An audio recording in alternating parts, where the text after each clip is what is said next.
Alright, what's up, man? You already know what it is. It's your boy Rico Tees from the 204.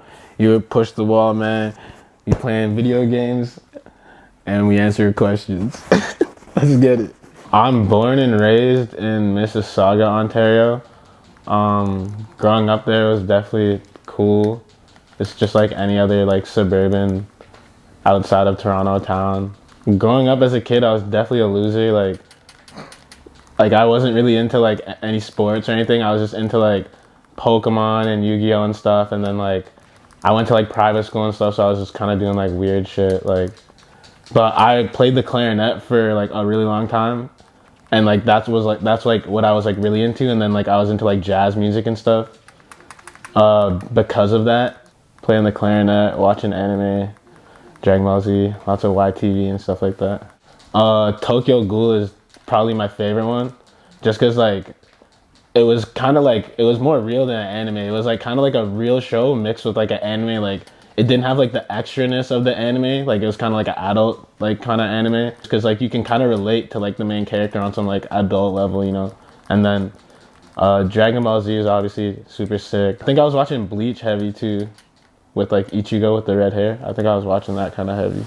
My dream job as a kid was I wanted to be a pizza man, but everybody made fun of me in my family, so I didn't do that. I was kind of crushed. Like I remember crying in my room because everyone made fun of me because I was like, I want to be a pizza man and own like a pizza store. But I don't know, I was like intrigued by like the delivery process of pizza for some reason. Like I just wanted to like make pizzas and like go to people's houses and deliver it there for some reason. I don't know why. I think 13 years old, I remember I was at school in like 8th or 7th grade, and I ordered it on eBay, like through my cousin's eBay, because like you already know Jamaican parents like won't let you do it on their eBay because like they didn't believe in online purchasing. So I remember like so vividly like taking it out, and I got like a fisheye for it too from like Henry's. And I started off like filming skateboarding. It was like me and my friends just like filming skateboarding and like skits and like anything, like even like, dude, we were doing like commercials. Like we were doing like parody commercials, like parody like Pepto-Bismol commercials or like Buckley's commercials while we were doing skateboarding. And like I lived in one of those neighborhoods where like there's like a lot of like people my age just like running around. So I was doing that for like a minute, and then yeah, ever since then I've never stopped like making videos. I kind of like I learned everything about myself kind of from skateboarding. Like I was never into like team sports or anything like that. So like when I first like learned about skateboarding, I wanted to like really immerse myself in the culture and like be a skateboarder. So I was playing like lots of Tony Hawk and stuff like that. And then that's where my musical influence came from. And like, that's where I found like, instead of classical music and stuff like that I was listening to, and like jazz and stuff, I was like found like punk rock and like hardcore kind of music. And then like a little bit of like rap music too that was in the game. Like literally whatever was in Tony Hawk, I just went straight to LimeWire and like ripped all that shit, like just downloaded all of it. And then, so after a while, you know, you get good at skating and like your friends get good. I was kind of the designated camera guy. I wasn't really like progressing as fast as everybody else was, but I was like still doing my thing. And then we took it pretty far to the point where like we were traveling for it and stuff. And like I had like a whole movie that I premiered at a movie theater and stuff. It was pretty dope. But I wasn't really getting what I wanted out of it. And like I just kind of had like a falling out with the group of friends that I was like doing skateboarding with, and it kind of just went south. And like before it went like all the way south, I just like kind of just dropped it a little bit, kind of tried to pay attention to something else. And then I was hanging out at like my friend's studio just looking for something else to do with video, because like I couldn't really let that go. And then I was like, yo, I think I'm gonna try music videos. And then there's like these 2 artists that I literally had to beg to do music videos for, because like they didn't trust me, you know, like I had to beg them to do music videos. And like then this is all in like March 2018 too. So like they came out kind of like whatever, but I used that as like a kind of like, yo, I did this, like let me do this for you, like, you know, like I did this for them, like I can do something better for you. I'm like still learning. So I was just offering free music videos to everyone. And then yeah, I guess here I am now, kind of just stuck with it. Begged my mom for a Nintendo GameCube, and I got it. So that was like my entry to video games, like the GameCube. So shoot, I mean, Zelda is definitely like my number one. Even like the purple face logo at the beginning of my videos, that's like from Majora's Mask, like the Skull Kid laugh from Zelda. So like Zelda for sure. Shoot, what was I playing? Super Smash Bros, Mario Kart. Oh, yo, Sonic Adventure 2 Battle. Holy, that one was super hard. Sonic, Crash Bandicoot, Spyro, Mario Tennis was sick, and then of course Skate 3. Number one, that like you could put that game on like with any of your boys, just play that for like 2 hours if that's what you're into, you know? Yo, put the thing back on. I'm trying to play still, kinda. Or put it on and then like tap out, and I'll run solo. How you do it? Hey, you asked the wrong guy. I swear to God, I think I watched like 100 years worth of TV as a kid. I'm gonna just bang out every show I remember watching. That's So Raven, Zoe 101. I don't know why I wasn't ready for this kind of question. Like all I did as a kid was watch TV. Damn, dude. Oh, King of the Hill is like still my favorite show to this day. That's like my number one. South Park, Smart Guy. Holy, that was a banger. Late 90s, early 2000s was like dope. I was watching all that. Like it was sick to see like black people on TV that weren't stereotypically black, and like you could like relate to that as a kid that doesn't really know like where to fit in with like that kind of stuff. So I was watching hella Family Channel. Something that is like, that just catches your eye. Like when you know, like if you see something and it's creative and it's like a little different from the norm, I always kind of pay attention to it. Like, and that's what I kind of try to do with my videos. I like to make people feel stuff without them even directly knowing why or where. But like by the time the video's done, they just kind of want to press like replay and be like, oh damn, like that was kind of cool. And then they might notice like a couple like references or something when they watch it the second time around, you know? But really just anything that's creative and like not boring. Like we've seen all the hotel turn up music videos before. Like when people really put their personality into a video, it stands out for sure. I think the editing for me, like I guess if you watch my videos, you could tell like a lot more effort goes into the editing for sure. But as long as you have like the belief that like, yo, I can do anything, and you have the idea, then you can get it done, because there's always a way to do something. It doesn't like, all it takes is just to like maybe take a little longer and like work hard to teach yourself. But like, as long as you have the spark, the idea, then you could do it. So camera equipment doesn't matter. Like you can have an iPhone and film like a crazy music video. But as long as you have a creative idea that's like a little different, people will probably gravitate to it. Look, I like all of the videos I did for Young Tory are really like kind of the pioneer videos for like my style, because like we get together and then we'll kind of like test out new ideas together. So that's kind of, I don't know, you can kind of see that in the videos. We kind of try to do things that people haven't really seen before, especially from here. A lot of his videos, like that Stress Over Girls video that just came out that he did, I'm pretty proud of it. It looks really cool. I didn't really try like with this music video stuff. Like I kind of just got thrown into it. Like I really wanted to do the skateboarding video stuff, but like that didn't really work out.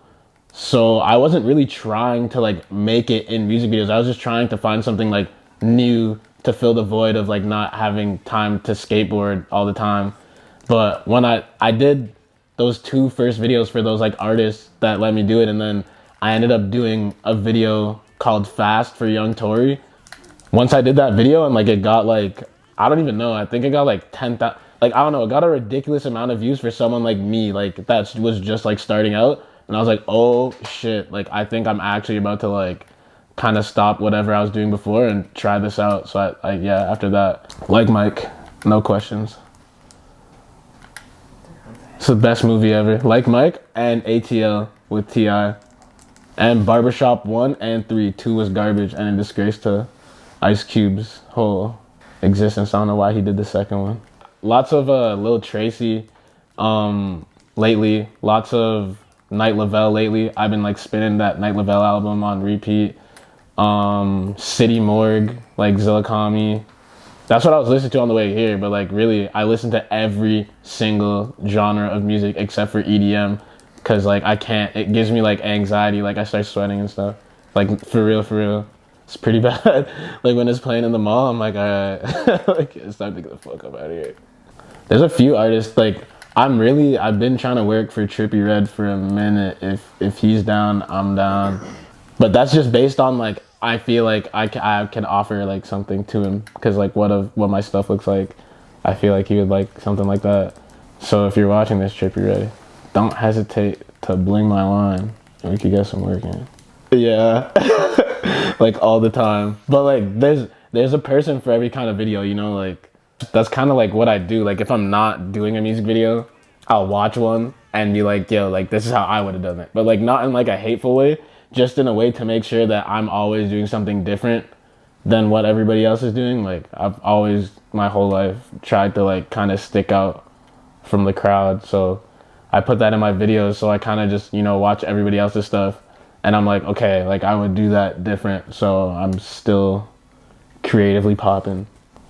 Shooting the music videos is fun and stuff, but like editing I love a lot because like that's when I just go crazy. Like I don't know, like my brain just like bleeds on my laptop and then that's whatever happens. Like I'll literally just be sitting there and like doing it as I go. Usually I don't really plan on editing because like I'm kind of like in this groove now where I'm just like, okay, I'm gonna edit this video and like whatever I think of, and then it kind of just takes over and like has a mind of its own after a while, and then you just start coming up with new stuff that you've been wanting to try out. So editing is definitely my favorite process because I already know sometimes when I'm shooting like how I'm gonna edit, and it's hard to like explain to the artist.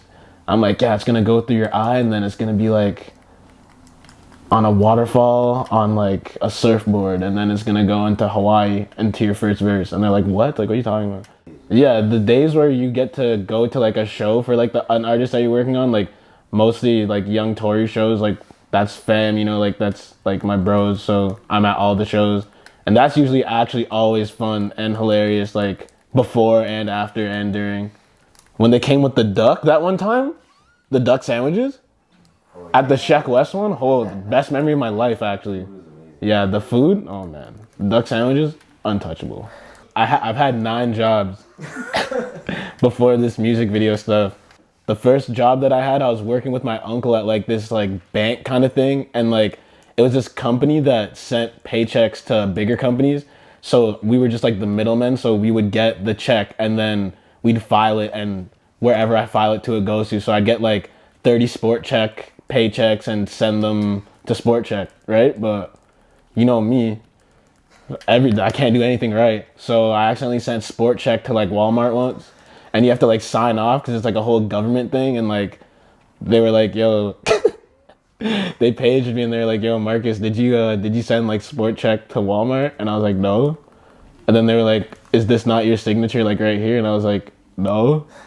And then they were like, Marcus, like, we know you're lying, just like tell us that you did it. And yeah, I said I did it, and then I didn't get fired because it was just like a summer job, but I definitely tried to go back and they didn't let me, so that was probably why.